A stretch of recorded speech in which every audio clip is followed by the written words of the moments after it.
Are you a lover of art, history, and culture? Do you enjoy visiting museums in your spare time? If you do, you won't want to miss this video. In fact, if you're interested in all things weird and unusual, you should definitely stick around. Get your mind ready as we take a look at the most unusual museums around the world.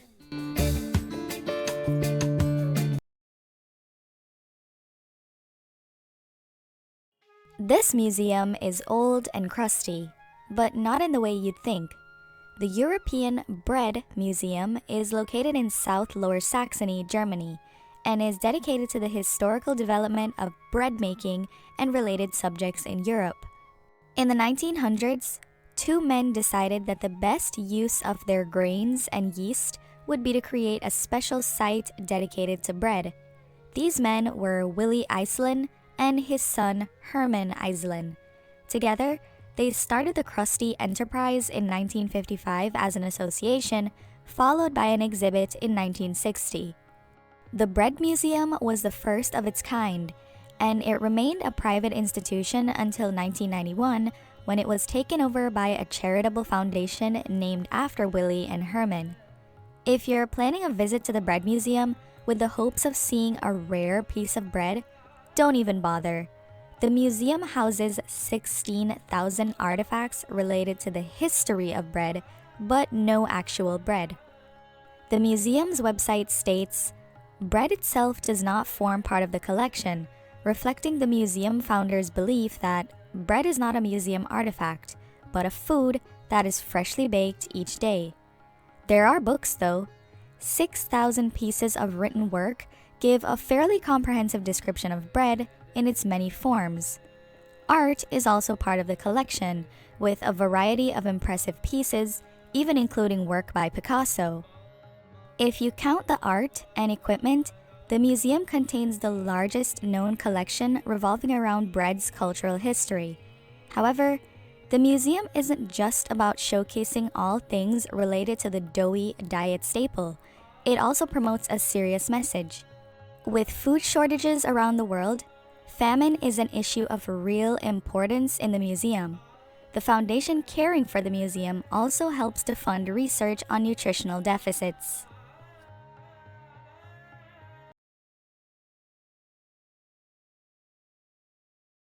For some people, a lawnmower is simply a machine used to cut grass. But for others, it is so much more than that. If you're one of the people who is fascinated with lawnmowers, you can put this museum on your bucket list. The British Lawnmower Museum is truly one of a kind and is guaranteed to provide you with a unique experience. The internationally famous museum is owned and curated by ex-racing champion Brian Radham. His interest in this type of equipment stems from early involvement in his family business. His family's business started in 1945 and later developed into Lawnmower World, which caters to all aspects of sales, spares, and service. The museum has now become one of the world's leading authorities on vintage lawnmowers and are now specialists in antique garden machinery, supplying parts, archive conservation of manuscript materials, and valuing lawnmowers from all over the world. One of the most fascinating sections in the museum is the lawnmowers of the rich and famous, including lawnmowers that previously belonged to the likes of Prince Charles and Princess Diana, Brian May, Nicholas Parsons, Eric Morecambe, Hilda Ogden, Alan Titchmarsh, and many more. You may think Brian was the one who contacted these celebrities to request their expired devices. However, Brian claims that they were actually the ones who reached out to him and invited him to their homes to collect their old lawnmowers. Persons have described the British Lawnmower Museum as having a sense of character that is not often seen in today's day and age.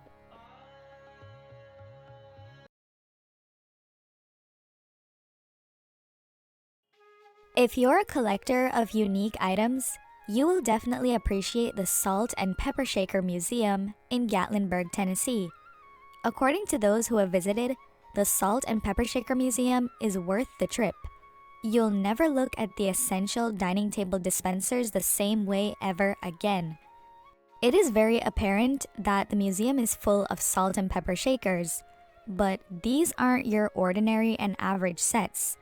The collection holds salt and pepper shakers that date back to the 16th century. The shakers represent centuries worth of history, serve as a backdrop to talk about how people dined and seasoned their food, and even show the differences between different kinds of shakers. You may have been taught how to tell one shaker from the other, but you'd be surprised to learn that it's not written in stone. In fact, many sets have the same number of holes, and this is something that is discussed in the museum. The collection encompasses an incredible selection of shaker sets that include presidential themes, animals, vegetables, you name it. The museum shows how a common household item got turned into an art form and brought a bit of visual interest to the table. The Salt and Pepper Shaker Museum is one of those truly unique pieces of Americana. It was founded by Andrea Ludden. This all started one day when Andrea realized she didn't have a pepper shaker in her kitchen. That need for a pepper shaker led her to buy 1, then 2, then 4, then 10, and well, the rest is history. She continued to collect salt and pepper shakers until her husband just had enough and told her she had to do something about the collection. This resulted in Andrea and her family moving from Texas to Gatlinburg, Tennessee, for the sole purpose of opening up the museum to display her collection of 12,000 sets of salt and pepper shakers. Since then, that number has grown to 20,000, and it even caused Andrea and her family to move to a larger building to put them on display. The museum's gift shop features new and vintage shakers to help you get your own collection started. Some of the vintage shakers are duplicates of items on display, while others are of recent manufacture. We guarantee a visit to this museum will leave you with lots of awesome memories to keep with you for the years to come. In fact, you may even be inspired to get some new salt and pepper shakers for your own home.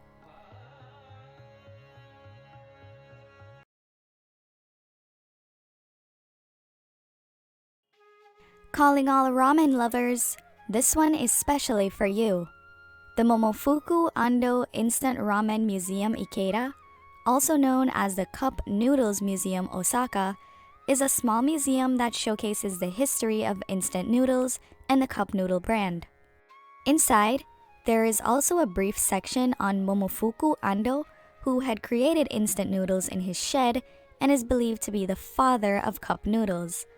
Cup noodles came to be following World War II, where the economy of Japan was weak and people were surviving on handouts of bread from the United States.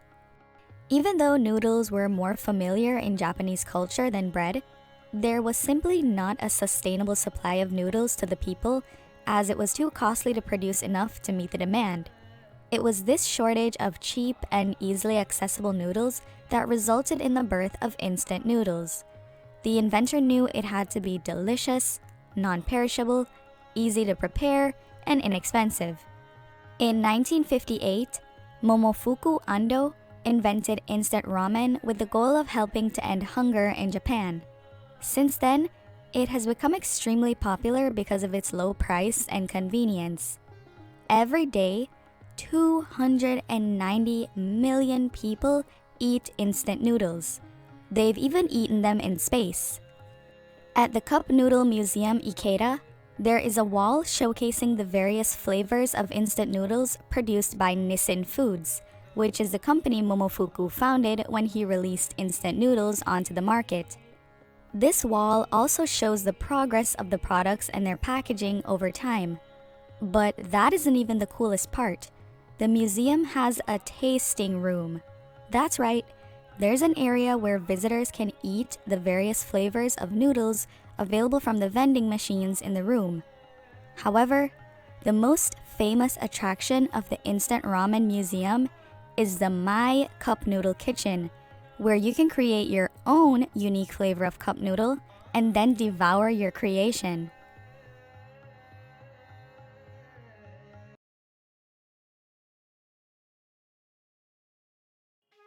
You've probably heard of the Museum of Modern Art, aka MoMA, but have you ever heard of MOBA? Well, if you're interested in viewing some not so great art, look no further than Boston's quirky Museum of Bad Art, which features paintings from a kind of alternate reality. MOBA calls itself a community-based private institution dedicated to the collection, preservation, exhibition, and celebration of bad art in all its forms and in all its glory. Louise Riley Sacco is the permanent acting interim executive director. Yes, that's a real job title. She explains that MOBA was accidentally founded in 1993 when her brother Jerry found an atrocious painting in a curbside trash bin. He immediately realized what he had stumbled upon. He described it as art too bad to be ignored, which has now become the museum's official motto. Jerry cleaned up the painting and mounted it on his basement wall. He was so fascinated that he went around and searched for more hideous works of art. When his collection had grown to 20 bad pieces, he sprayed the wall white, installed artsy lighting, and invited 50 friends for what he planned as a one-time happening. But something unexpected occurred. By the end of the evening, word had gotten out and the crowd had grown to about 200. Jerry Riley's basement had now become a museum. In 1994, MOBA had their public opening in their first non-residential gallery. It took place in the basement of the Dedham Community Theater. Although they were no longer in Jerry's house, they were still in a basement, just outside the men's bathroom. Louise attributes their success to the uniqueness of their museum. She said, "It took off because nobody else was doing what we were doing." And just in case you're wondering what they were doing, they were giving people permission to like or dislike art based on what they really felt and thought, not what art experts told them to feel or think. Besides, Louise knew the museum was a hit the day a busload of senior citizens pulled up in front. MOBA had become a tourist attraction. Since its modest inception in Jerry's basement, the collection has grown to nearly 600 pieces. MOBA maintains 2 real-life galleries in the Boston area and the main gallery in the basement of the Somerville Theater in Somerville, Massachusetts. Due to space limitations, only 20 to 40 art pieces are on view at each location. But they refresh exhibitions often, so return visitors can usually see new work. Hangings are accompanied by witty commentary from MOBA interpretators. Yes, they actually use that word. It's their word, and we might start saying it too because it's freaking cool, okay?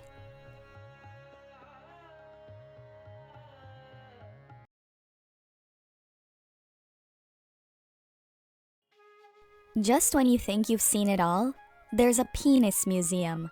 The Icelandic Phallological Museum houses the world's largest collection of penises and offers visitors a unique learning experience. Sigurdur Hjartarson is the curator and founder of the Icelandic Phallological Museum. The museum grew out of an interest in penises that began during Sigurdur's childhood when he was given a cattle whip made from a bull's penis. Since then, Sigurdur has obtained the organs of Icelandic animals around the country. The museum contains a collection of more than 215 penises and penile parts belonging to almost all the land and sea mammals found in Iceland. Visitors to the museum can view 56 specimens from 17 whale species.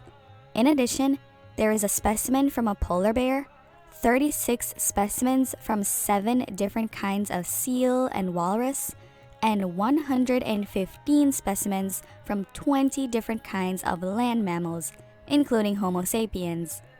The phalluses vary in size, from a 67-inch front tip of a blue whale penis to the 0.08-inch penis of a hamster, which can only be seen with a magnifying glass, by the way. In addition, The museum claims that its collection includes the penises of elves and trolls. However, as Icelandic folklore portrays such creatures as being invisible, it is hard to prove this claim.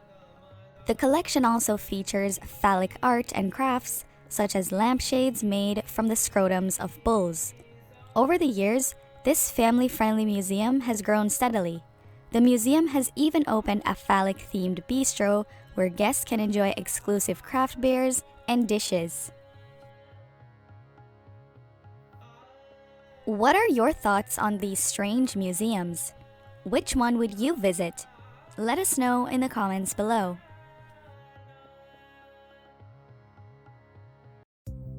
If you made it to the end of this video, that can only mean one thing. You are seriously into some weird-ish. So go ahead and press that like button, and don't forget to subscribe to our channel for more weird content just like this.